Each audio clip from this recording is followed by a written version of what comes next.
क्या बात है सीते? क्या तुम अयोध्या जाकर प्रसन्न नहीं होगी? कैसे रहूंगी? अयोध्या जाकर आप राजा होंगे, अपने कर्तव्य और प्रजा पालन में डूब जाएंगे। फिर मुझे कहाँ आपके साथ इतना समय मिलेगा जो यहाँ वनवास में मिलता है। वहां जय जयकार होगी, पर इस वन जैसी शांति कहाँ होगी। वहां आनंद के दीपक जलेंगे, पर जुगनुओं का दिव्य प्रकाश कहाँ होगा। ना ऐसी शांत नदी होगी और ना ऐसी पुष्प वर्षा।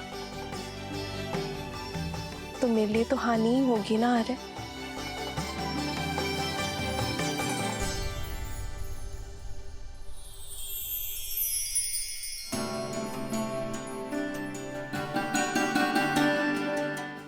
मैं तुम्हें वचन देता हूं सीते कि मेरी सीता को ना ही मेरी कमी खलेगी और ना ही मेरे समय की। ये राम सदा सीता के लिए न्यौछावर है और सदा रहेगा।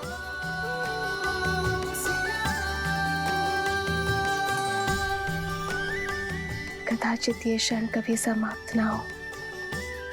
कदाचित मैं जीवन भर के लिए ऐसे ही आपके कंधे पर सर रखकर बैठी रहूं, सदा सदा के लिए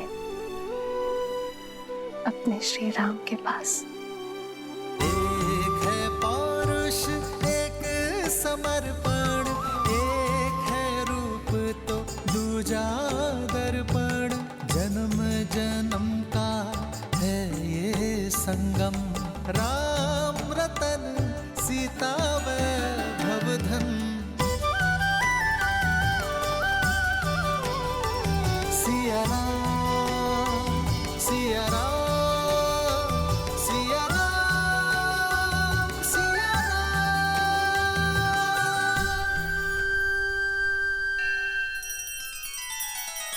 श्री रामचंद्र कृपालु भजु मन हरण भव भय दारुणम।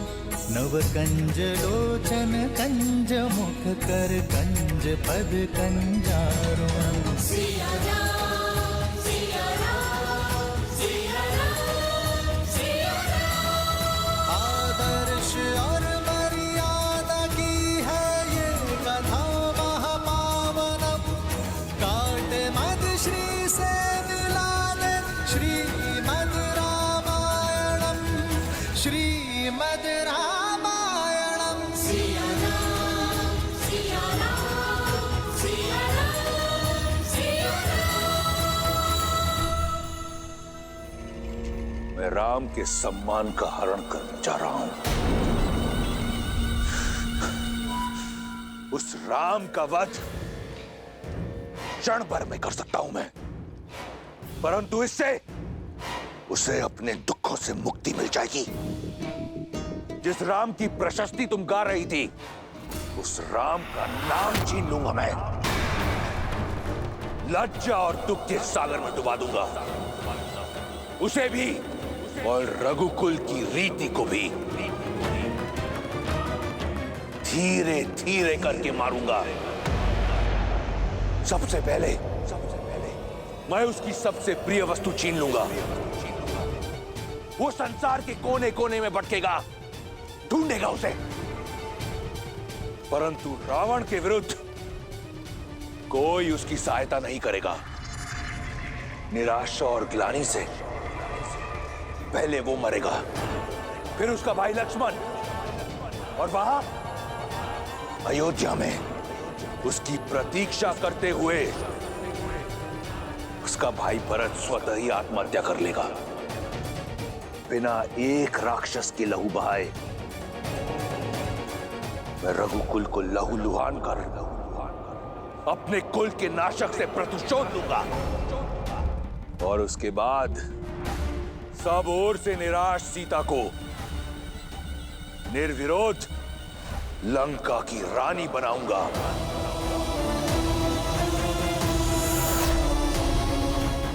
जो कार्य वर्षों पहले स्वयंवर में अधूरा रह गया था, उसे पूर्ण करने को सज हो जाओ।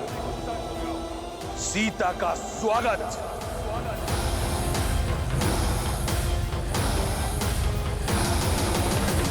ये अनीति है लंकेश, ऐसा मत कीजिए। अपनी बहन और राज्य के सम्मान के लिए युद्ध लड़ना वीरों का धर्म होता है। आप अपना धर्म निभाइए, अपने अपमान का प्रतिशोध लीजिए। मैं आपके लिए प्रार्थना करूंगी, किंतु एक स्त्री की गरिमा को भंग करना और ऐसा षड्यंत्र रचना सबसे बड़ा अधर्म है, विनाश का कारण है। आपका ये निर्णय लंका के विनाश का कारण बनेगा। मेघनाथ कभी आपको यह अनुचित नीति अपनाने नहीं देगा। उचित, अनुचित, धर्म, अधर्म, इसका पाठ मैं किसी से पढ़ना नहीं चाहता। मेघनाथ इस योजना में सम्मिलित नहीं होगा। इसके लिए मेरे फेंके टुकड़ों पर पल रहा मेरा दास ही पर्याप्त है, और यही होगी उसकी निष्ठा की परीक्षा। नहीं, मैं आपको ये पाप कदापि नहीं करने दूंगी। सावधान! मैंने तुमसे अनुमति नहीं मांगी, और तुम तो क्या, इस संसार में कोई लंकेश को चुनौती नहीं दे सकता।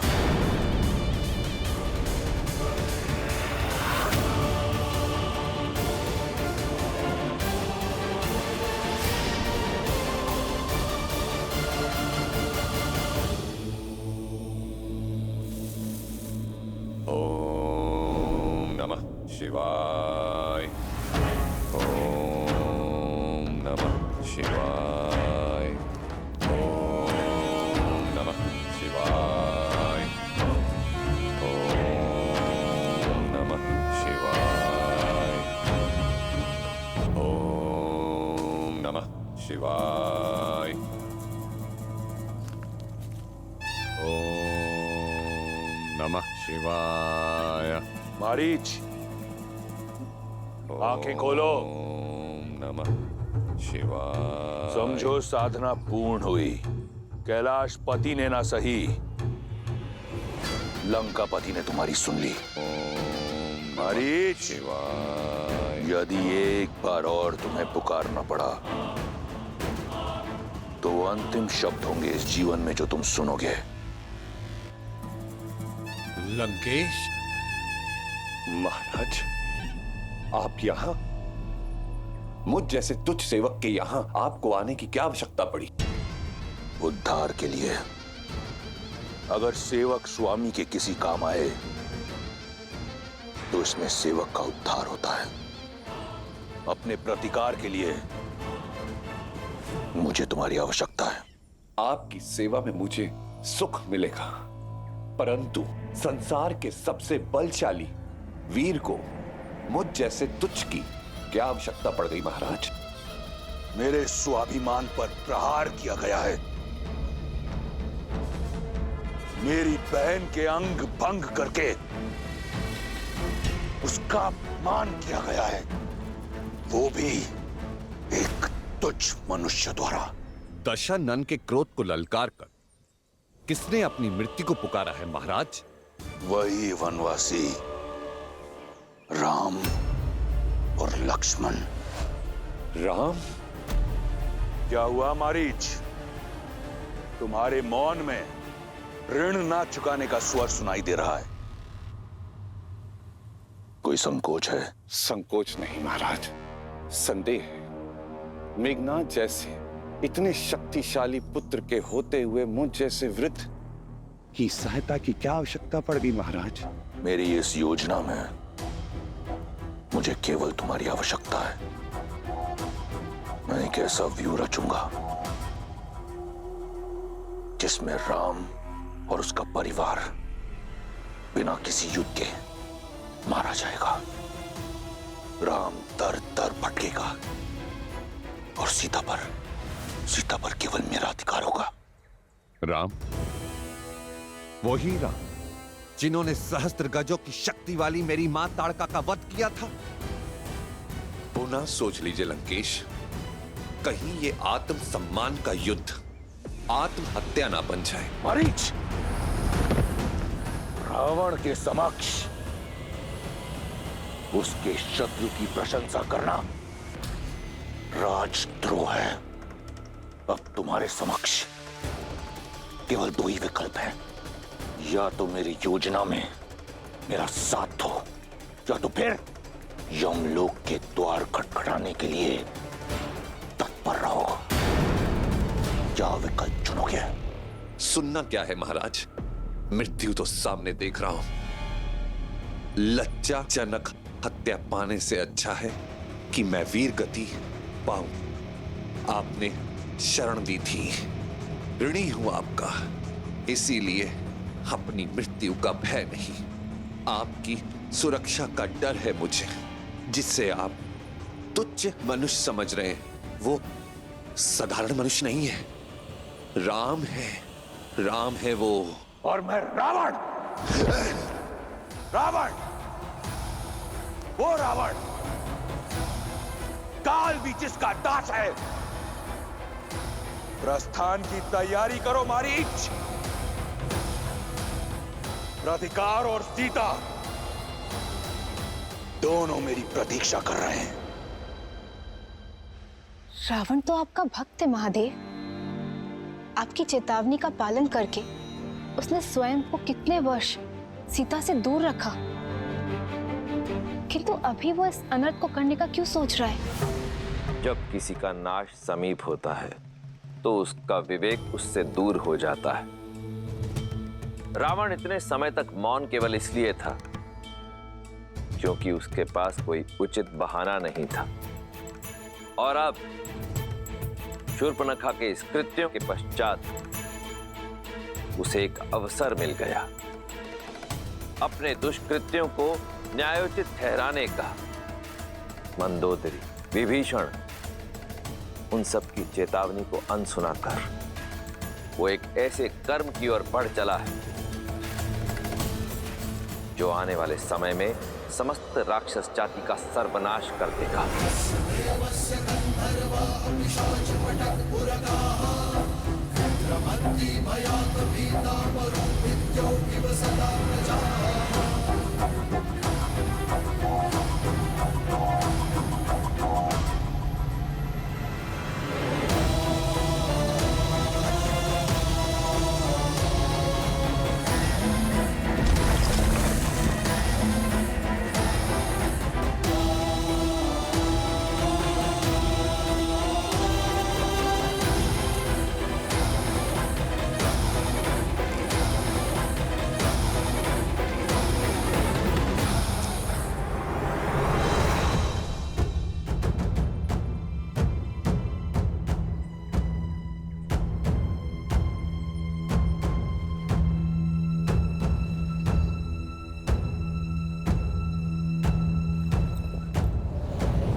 कहाँ जा रही हो सीते?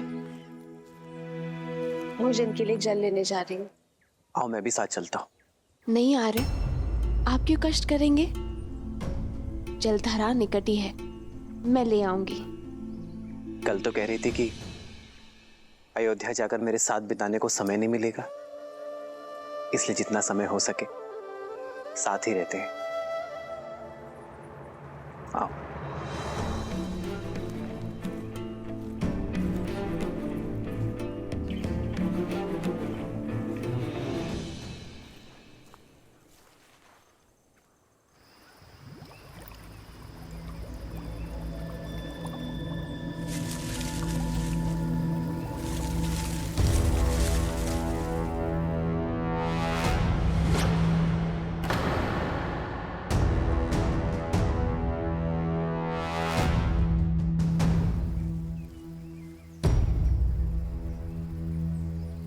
लाओ सीते। जानती हूँ साथ आने का कारण मेरा साथ नहीं, सुरक्षा है। जब से शूर्पणखा का प्रसंग हुआ है तब से आप मेरी सुरक्षा को लेकर कुछ अधिक ही सतर्क हो गए हैं।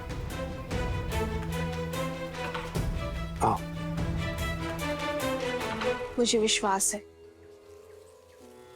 रावण आपके समक्ष आने की भूल कभी नहीं करेगा, और यदि की तो उसकी दशा भी वही होगी जो आपके सामने आए अन्य असुरों की हुई।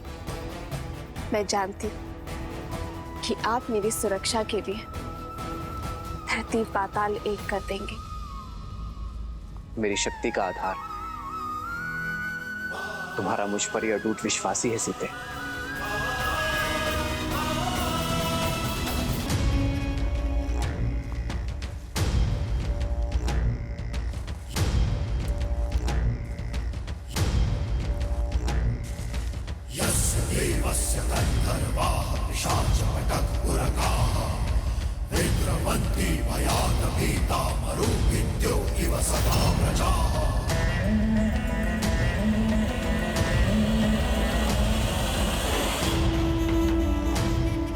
ये राम,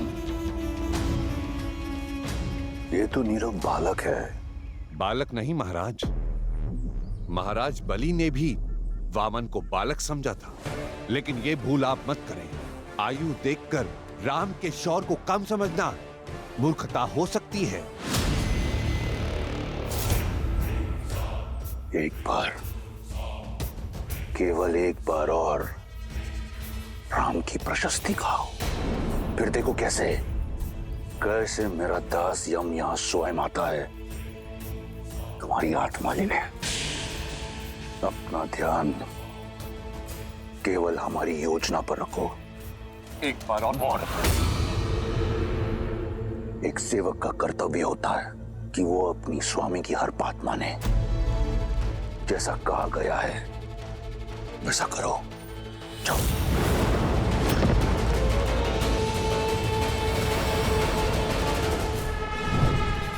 अपने अद्भुत सौंदर्य से मोह लो सीता को और दूर ले जाओ बालक राम को सीता से।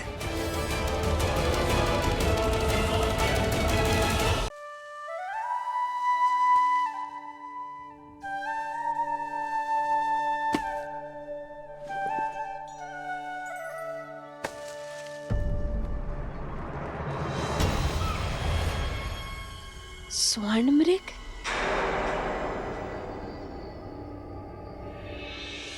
उत्तम, अति उत्तम मारीच। भटकाओ उसका मन ताकि मैं उस बालक को भटका सकूं।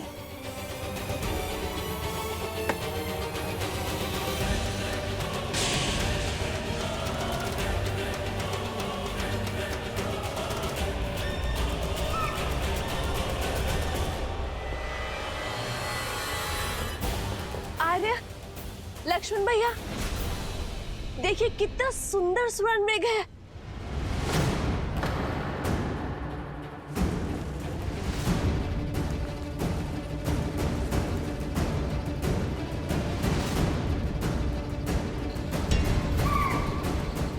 आर्य, वैसे एक बार स्पर्श करना चाहती हूँ।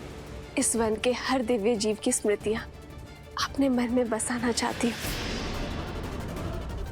आर्य, क्या आप इस मृग को मेरे लिए पकड़ कर ला सकते हैं?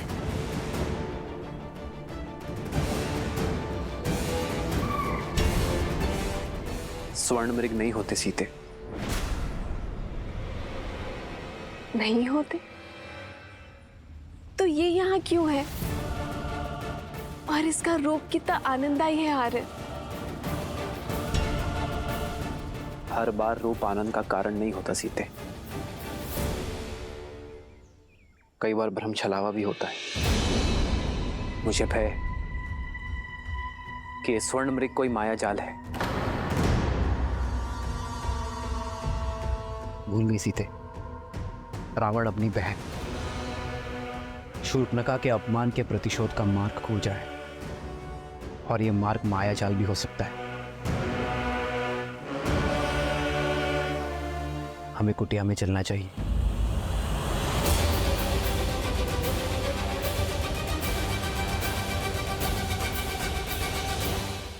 आओ। जिस श्री राम के नाम मात्र से उनके शत्रु में भय उत्पन्न हो जाता है, उनका साथ होने पर मुझे क्षति पहुंचाने का दुस्साहस रावण भी नहीं कर सकता है। जो अपने भाई कुबेर का घर लंका छीन सकता है, जो अपने आराध्य महादेव को वश में करने का दुस्साहस कर सकता है सीते,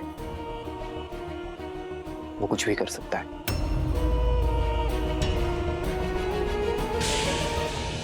हर चमकने वाली वस्तु स्वर्ण नहीं होती सीते।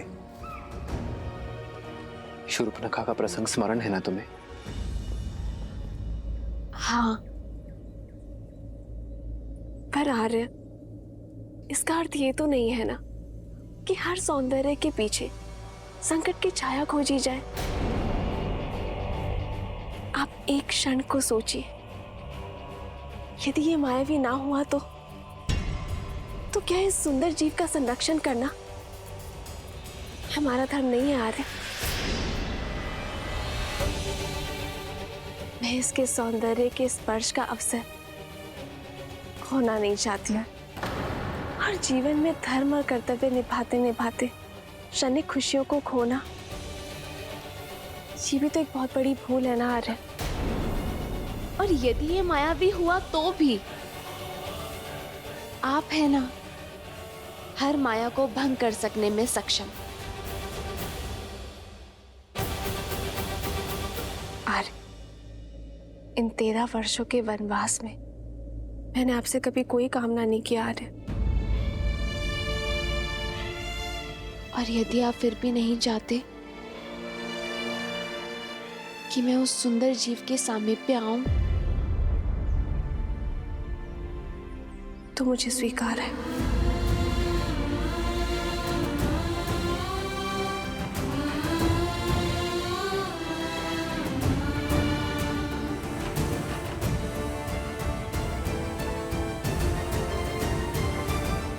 सीते,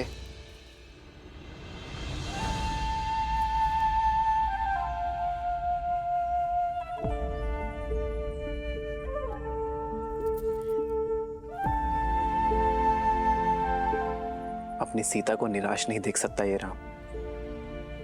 यदि तुम्हारी प्रसन्नता इसी में है तो मैं तुम्हारे लिए स्वर्ण मृग अवश्य लेकर आऊंगा सीते।